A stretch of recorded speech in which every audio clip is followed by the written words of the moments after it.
Bulletin की छत्तीसगढ़ की राजधानी से खबर, जहां कांग्रेस के राष्ट्रीय महाधिवेशन में सोनिया गांधी ने सियासत से संन्यास लेने का इशारा किया है। बड़ी खबर, सोनिया गांधी ने इस तरफ इशारा किया है कि वो जल्द ही राजनीति से, सियासत से संन्यास ले सकती है, यानी सबसे दूर हो सकती है।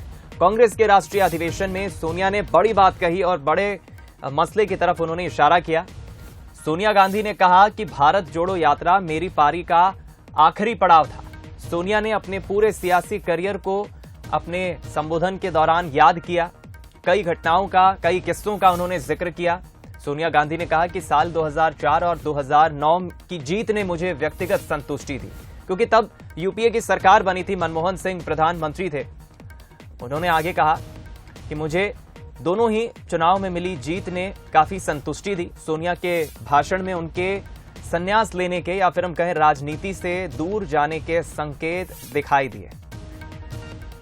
Honour of taking office as president for the first time in 1998 over these 25 years our party has seen times of high achievement as well as deep disappointment has given us all strength. Our victories in 2004 and 2009, along with the able leadership of Dr. Manmohan Singh ji, gave me personal satisfaction. But what gratifies me most is that my innings could conclude with the Bharat Jodo Yatra.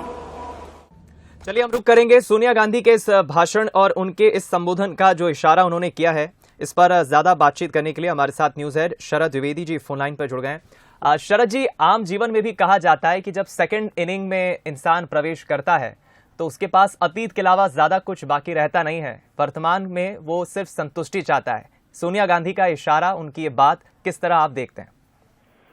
देखिए, समय नेहरू गांधी परिवार के दो सदस्य जिस तरह से सामने आए हैं, राहुल गांधी जी 4000 किलोमीटर की यात्रा करके, और आज जिस तरह हमने रायपुर में प्रियंका गांधी का स्वागत देखा है कि लाल गुलाब के फूलों का दरीचा बिछा दिया गया उनके स्वागत के लिए, ये चीज ये बताती है कि ये समय अब राहुल गांधी और प्रियंका गांधी का है। और सोनिया जी लंबे समय से स्वास्थ्य संबंधी कारणों के चलते वैसे ही एक्टिव पॉलिटिक्स में वैसी नहीं सक्रिय हैं जैसी उनको देखा गया है। और आपने ये बात ठीक कही कि वो याद करना चाहती हैं अपने श्रेष्ठ समय को, और उसी के साथ जिस तरह की उन्होंने अंग्रेजी में जिस शब्द का प्रयोग किया कि could conclude the journey of politics, तो ये संकेत है उनका कि भारत जोड़ो यात्रा के साथ अब मैं अपनी इस यात्रा को विराम देना चाहती हूं, या उसकी तरफ मैं बढ़ सकती हूं।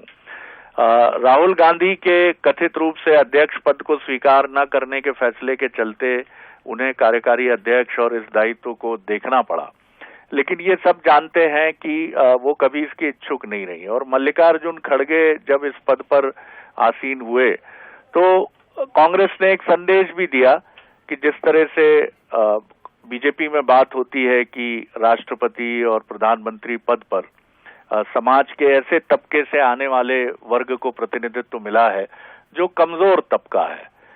एक चाय वाला प्रधानमंत्री बनता है, आदिवासी, सहज आदिवासी महिला देश द्रौपदी मुर्मू राष्ट्रपति हैं, और मल्लिकार्जुन खड़गे जब आए हैं तो ये माना गया कि कांग्रेस ने भी उसी लाइन को स्वीकार किया है। तो निश्चित तौर पर सोनिया जी का ये कहना कि मेरी यात्रा का आखिरी पड़ाव है, हम ये मान सकते हैं कि ये अधिवेशन का ये एक बहुत बड़ी खबर है कि सोनिया गांधी ने यहाँ से ऐलान कर दिया है कि अब आप उनको सक्रिय राजनीति में मार्गदर्शक जैसी भूमिका में देख सकते हैं, लेकिन रैलियों में भागती दौड़ती सोनिया गांधी, रैलियों में या पॉलिटिकल डिसीजंस में सबसे आगे रहने वाली सोनिया गांधी अब हम नहीं देख सकते हैं। और ये सही फैसला है, क्योंकि 50 पार कर चुके हैं राहुल, और इसके नजदीक हैं 40+ प्रियंका है। तो ये दोनों मैच्योर राजनेता के तौर पर बिल्कुल सामने आ सकते हैं, आएंगे ही, आना ही चाहिए। तो ये सही समय है जब सोनिया जी को अपनी भूमिका को नेपथ्य में समेट देना चाहिए। जी जी, चलिए, बहुत शुक्रिया आपका शरद जी इस बातचीत के लिए और इस खबर का विश्लेषण करने के लिए। सोनिया गांधी ने आज अपने संबोधन में जो बातें कही हैं उसे हम भी बेहतर ढंग से समझने की कोशिश कर रहे हैं और जाहिर है उन्होंने अपने मन की बात कही है, अब तक की जर्नी को याद किया है, राजनीतिक जीवन में जो उपलब्धियां रही है, कई किस्सों को उन्होंने आज महाधिवेशन में मंच पर संबोधित करते हुए साझा किया और अपने अच्छे वक्त को सोनिया गांधी ने याद किया।